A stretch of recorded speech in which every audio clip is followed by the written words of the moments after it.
This is the Vintage News Network with a special edition news bulletin. Hello and welcome to a special edition VNN News Update. I'm Herbert Gordon with VNN, coming to you live and high from the VNN dirigible, the Concordia.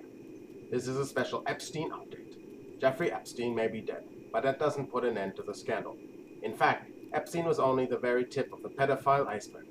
Epstein's victims have asked the judge to release more documents related to the case, totaling over 10,000 pages, detailing the pedophile sex crimes.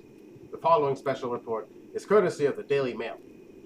As many as 1,000 people, including celebrities, are implicated in thousands of pages of court documents from a Jeffrey Epstein lawsuit which remains under seal.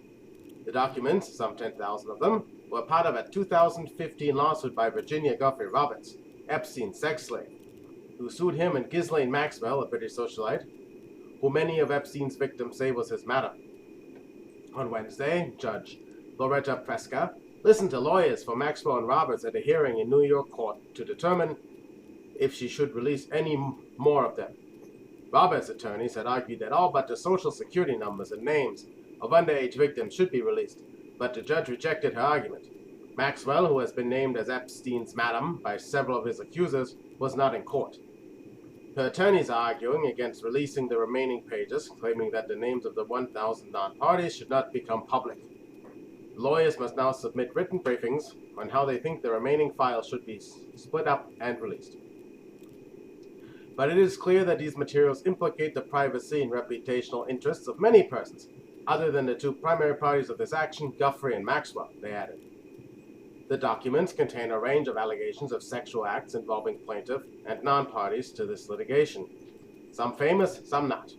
The identities of non-parties who either allegedly engage in sexual acts with plaintiffs or who allegedly facilitated such acts. The files that have already been released include Roberts' unpublished memoirs about her years with Epstein and Maxwell. She describes in her memoir how she was forced to have threesomes with the pair when she was a teenager, and claims she spent her youth in sexual servitude with them before escaping in 2002. Epstein died in his cell in Manhattan at the beginning of August. His attorney says his death is suspicious and that the injuries on his neck indicate he was moited. Some of his victims, namely Shante Davies, say they believe his death is suspicious because he was too egotistical to commit suicide and likely thought that he would beat the charges. Since his arrest in July, questions of who he may drag down with him have been abundant. Some critics say he was protected for years by his vast network of impressive politicians, billionaires, and celebrity friends.